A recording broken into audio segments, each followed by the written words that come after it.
These are the Israeli military secrets the BBC doesn't want you to know, Part 2.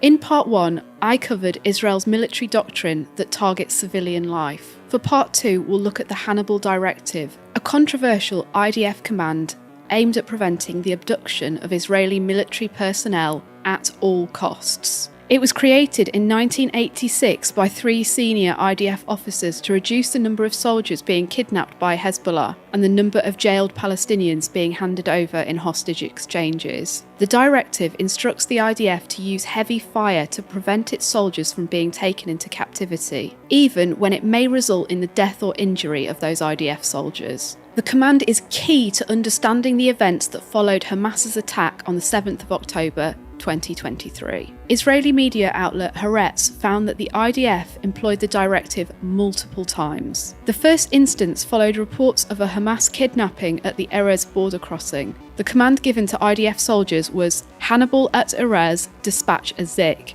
A Zik is an unmanned assault drone. While a former Israeli officer told Haaretz that the directive was not specifically ordered, he said it was apparently applied by air crews and called the 7th of October a mass Hannibal event. Haaretz also called on the IDF to investigate an Israeli tank firing 2 mortar shells at a home in Kibbutz Be'eri with 14 Israeli hostages inside on the 7th of October. Only 2 Israelis survived.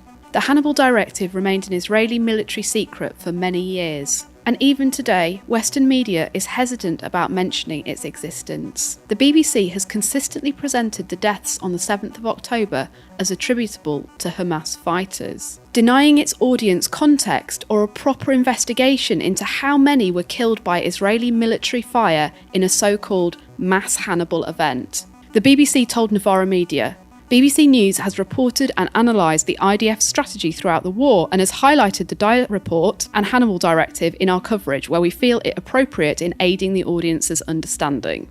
But the BBC did not provide any evidence of reporting on either the Dyer doctrine or the Hannibal Directive since the 7th of October 2023. How much more PR does the BBC want to do for Israel and the IDF?